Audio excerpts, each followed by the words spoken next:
Deep within the dense forest of northern Europe lies a village that doesn't exist on any map Vardu. Daniel, an amateur photographer obsessed with abandoned places, stumbled upon whispers of this forgotten settlement through an old online forum. His curiosity became an obsession, and soon he packed his gear, determined to find it. After days of trekking through overgrown paths and decaying trails, Daniel arrived. The village was eerily intact homes, with furniture still in place, plates set on tables, and clothes hanging, as if waiting for someone to return. But there were no signs of life. The air was thick with decay, yet the items inside the houses were strangely preserved. Family photos, dusty but untouched. Toys scattered on floors. It was as if everyone had simply vanished in an instant. That night, Daniel camped in what seemed like an old inn. The walls were lined with faded portraits, their subjects' eyes seeming to follow him. As he reviewed his photos, he noticed something odd. In the window reflections, shadows appeared. Figures standing where none had been. Suddenly, soft whispers echoed through the empty halls. Daniel froze. His camera, set on the table, turned on by itself, snapping photos into the dark.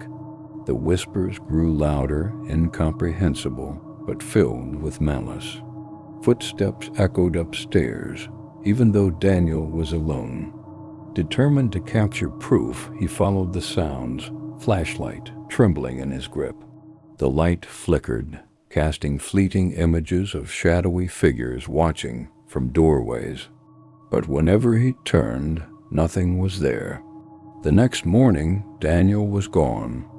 His camera was found months later, buried under leaves near the village's edge. The final photo, a blurred image of Daniel with hollow black eyes and dark figures standing behind him. Lisa moved into an old apartment building downtown, attracted by its vintage charm. The creaky floors and antique fixtures felt like stepping back in time. But soon she noticed something strange in extra room on her floor. No door, just a blank wall where the layout suggested a space should exist. That night, she heard faint noises from that wall, scratching, whispering, furniture shifting on its own. One evening, unable to ignore the sounds, she pressed her ear against the wall. She heard faint breathing. Compelled by a force she couldn't explain, Lisa began tearing at the plaster. Days passed until she uncovered a hidden door sealed shut with rusted chains. Her hands trembled as she broke the chains, dust clouding the air. The room was pitch black, colder than the rest of the building. The walls were covered in strange symbols, etched deeply into the wood. As she stepped inside, the door slammed shut. Lisa screamed, banging on the door, but no sound escaped. She turned around. There was no door anymore, just 4 solid walls. Days passed. Neighbors claimed they never heard a thing. Eventually, someone reported the strange smell. When the landlord finally broke through the wall, the room was gone. Just empty space behind where it should have been. Lisa was never found, but sometimes new tenants hear faint scratching and whispers calling their name through the walls. Evan lived alone in a small town, his routine mundane until the phone calls started. Unknown number. Midnight. Every night? The first time it was just static. The second night, a faint breathing sound. By the third call, a distorted voice whispered, "I'm coming closer." At first, Evan dismissed it as a prank, but then he noticed things in his apartment slightly moved. His keys weren't where he left them. His bedroom door, which he always closed, would be slightly ajar in the morning. The calls continued, the voice growing louder. "I'm almost there." His paranoia grew. He installed cameras in his apartment, determined to catch the prankster. Reviewing the footage the next morning, he saw nothing unusual until midnight. His front door opened slightly on its own. A shadow crossed the living room, heading towards his bedroom, but Evan never left his bed. The calls continued, more frequent now. The voice grew clearer. "I'm inside." One night, Evan answered, shouting, "Who is this?"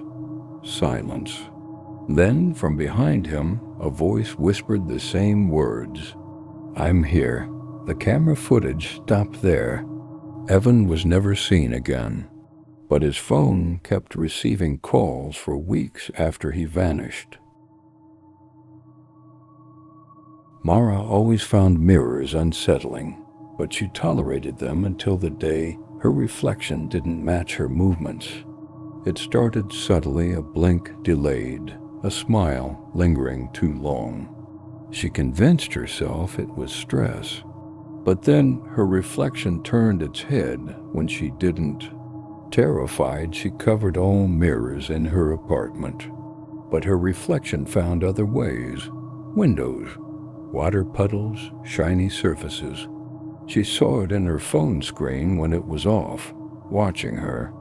One night she awoke to a faint tapping. She followed the sound to her bathroom. The covered mirror was uncovered. Her reflection was smiling.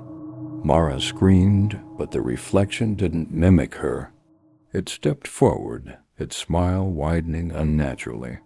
She tried to flee, but when she passed a window, she saw her reflection waving goodbye. Mara vanished that night. Her apartment was left untouched, except for one thing. The mirrors reflected an empty room.